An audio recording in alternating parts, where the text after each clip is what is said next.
Ku Lwokusatu lwa ssabbiiti eno Patron wa Nyamityobola FC esambira mu kibinja kya Big League yaddamu okuzuukusa ensonga z'enguzi mu muzannyo gw'omupiira mu Uganda mu bbaluwa gye yawandiikira bannabyamizannyo ng'alekulira ekifo kye. Ono akkaatiriza nti okusiba akapapula ku liigi y'eggwanga ye kanaaluzaala aviirako abantu okutunda n'okugula emipiira. Nze ng'omu ndi muwagizi wa mupiira ttiimu mbadde ngiyambako naye sirina busobozi waŋŋanga kizibu kyakapapula mu mupiira gwaffe tingumalewo, so ninsalawo nzire ku ludda sigale nga mpagira ttiimu naye ng'ate because bwembeerawo nga sirina kyenkola omuntu yenna ayinza okulowooza nti ndi omu ku abo abakola ekintu ekyo.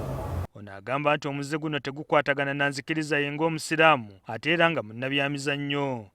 Kakati ngenza okulaba ebintu ebyo eddiini yange tenzikiriza kuzannya zzaala ate ndi sportsman njagala fair play nga tebikwatagana n'ekintu ekyokuteeka akapapula ate n'ofikisinga match results ningamba leka. Sekata watubuulidde nti yagezaako okwanja ensonga zino mu FUFA naye neefuuka nampulira zibi. Kizibu ekyo nakirwezingako emabega myaka nga 87 n'abakulu. I think waliwo ne commission of inquiry FUFA yagiteekawo, tetumanyi byabaawo, kyeyongera bweyongezi. Ku nkomerero ya ssabbiiti ewedde ttiimu ya Sekatawe ya Nyamityobola FC yakubwa kyetume eggoolo 9-1 mu Big League. Tumubuuzizza oba kino kye kyamutanudde okwabya ekizimba. Kyekimu ku ebyo naye nga ndudde nga nfolowinga ensonga zino ngezaako zeetegereza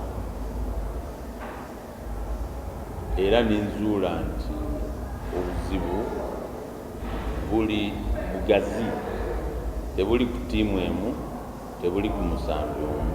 Akubidde bannabyamizannyo omulango okusitukiramu balwanyisa ekizibu kino ng'ekizimba tekinnasamba ddagala. Twogeddeko ne chairperson wa Nyamityobola FC n'abaako byayogedde ku nsonga abadde mukama we ze yabotodde. Mukimanyi nti Nyamityobola is struggling, Nyamityobola terina ssente. Ekisooka, first of all, abasambi ba Nyamityobola tebatraininga, that is number 2 actually. Tetulina coach. We have played all these games without a coach. Nga a doctor volunteer yabeera ku gundi ku bench always. So kati namwe mukiraba ekyo nti ttiimu yonna eri mu mbeera Nyamityobola FC gy'erimu bwe bagikuba ggoolo 9 tekyewuunyisa.